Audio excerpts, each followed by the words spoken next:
The next time you buy a $5 coffee, I want you to take a close look at your receipt.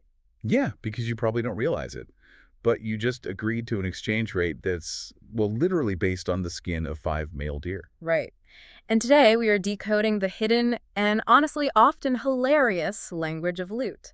Welcome to today's deep dive.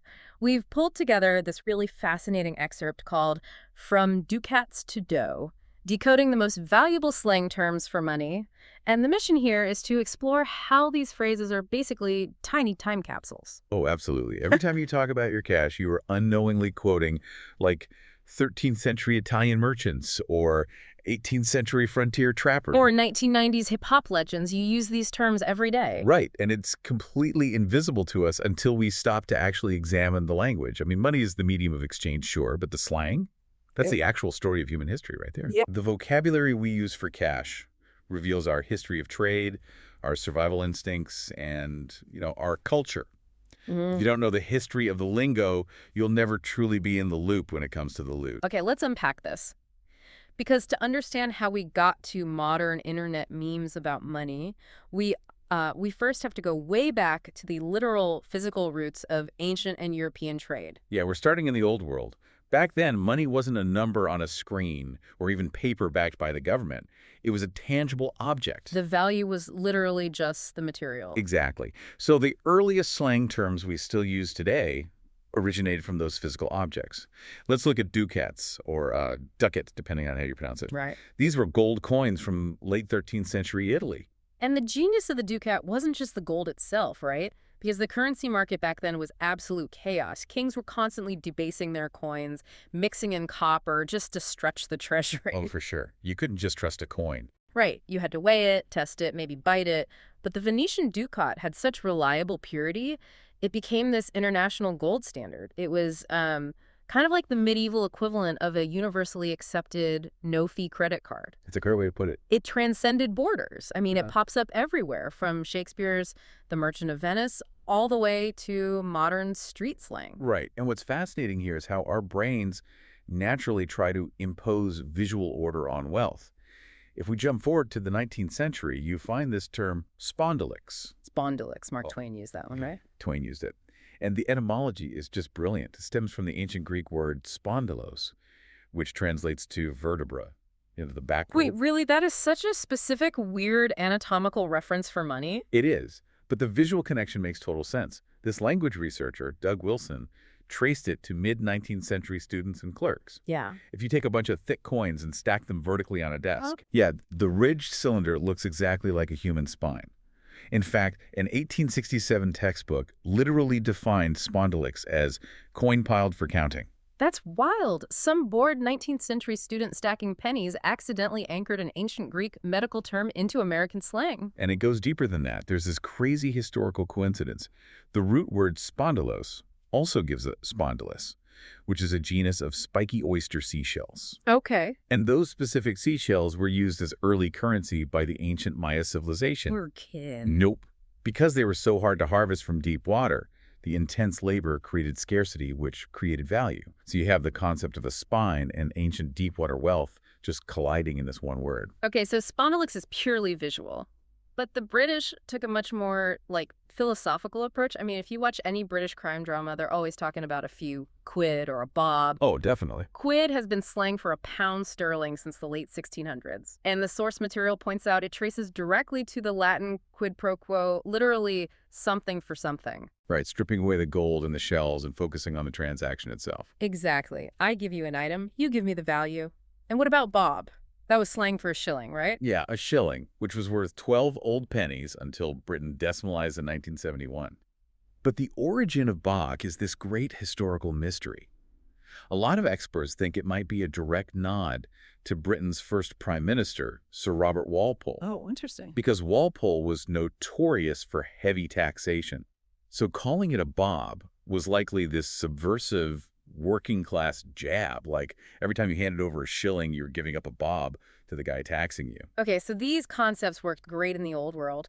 But what happens to language when settlers have to invent a completely new economy from scratch in the wild, like stepping off a boat onto the American frontier? Well, the language gets incredibly literal. You're just trying to survive, so you stop using Latin phrases and just describe the organic materials keeping you alive. Which brings us back to the coffee receipt. Bucks. Originated on the 18th century frontier, way before the U.S. Mint existed, settlers and Native Americans traded deer pelts, buckskins. But wait, I have to push back on this a little. Sure. If there's no central bank, how could $5 be a standardized rate? Yeah. Wouldn't a huge winter deer and a tiny summer deer have vastly different values? Doesn't that just ruin the whole economy? That is a completely logical question.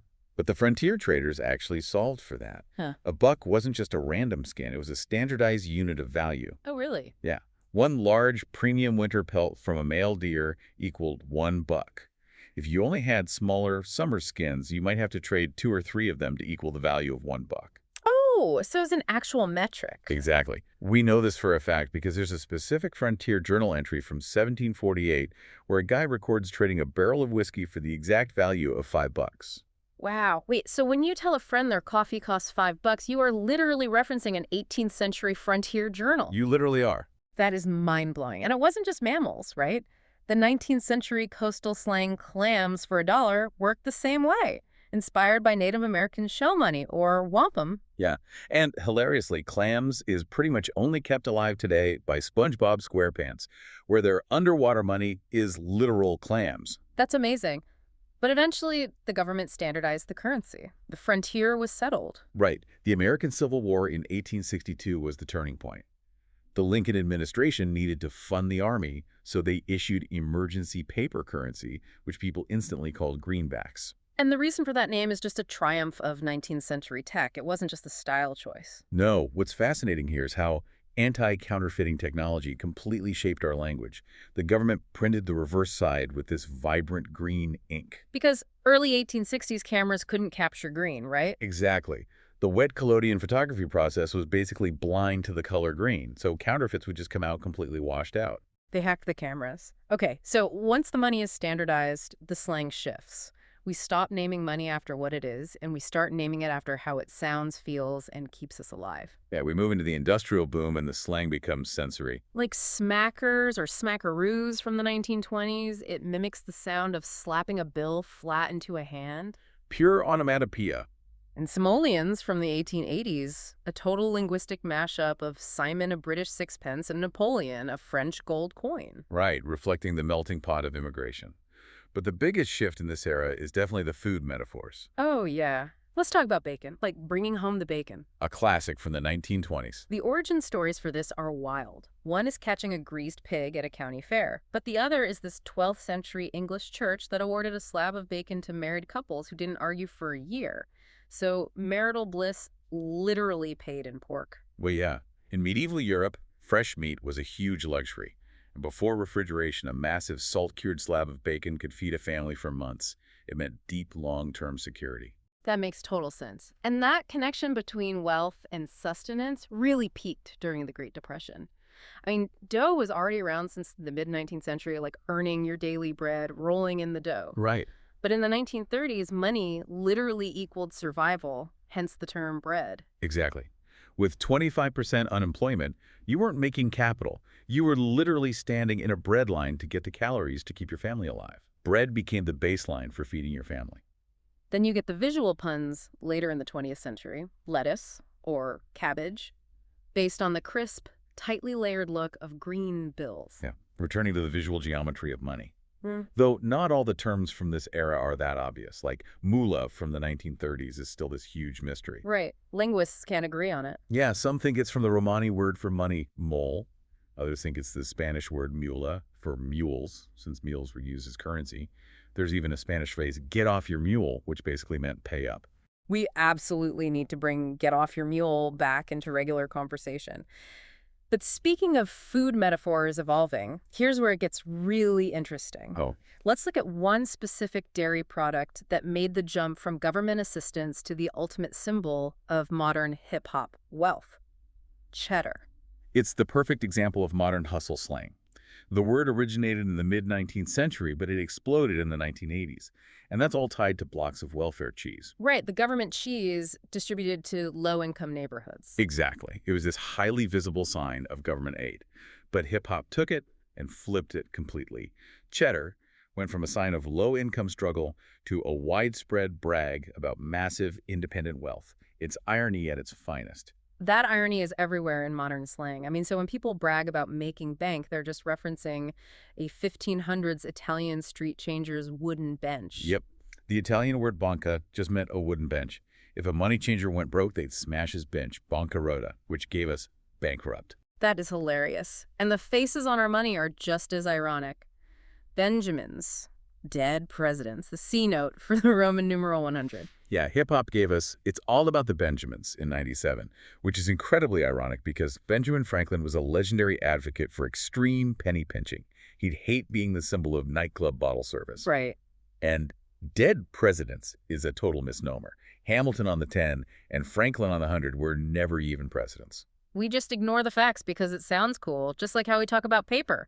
Hip-hop's staple for physical cash, but paper money isn't paper at all. No, it's a textile. It's 75% cotton and 25% linen.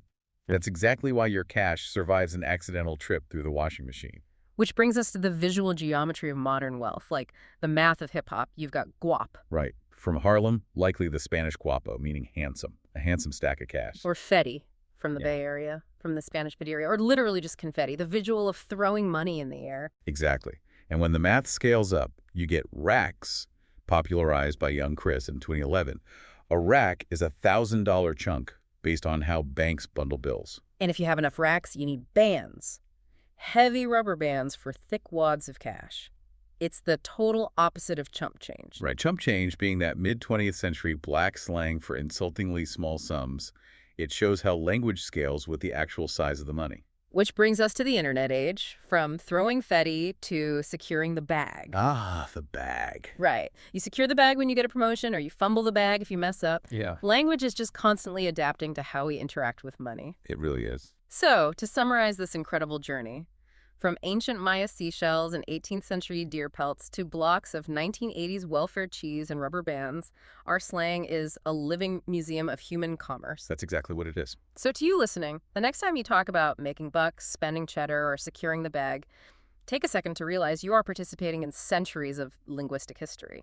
And I think it leaves us with one really provocative thing to ponder. What's that? Well, we're moving into an era where our money is becoming entirely digital. It's invisible. There's no paper to fold, no rubber bands to snap, no coins to pile up like a spine. Right. So will we stop inventing new physical metaphors for money entirely?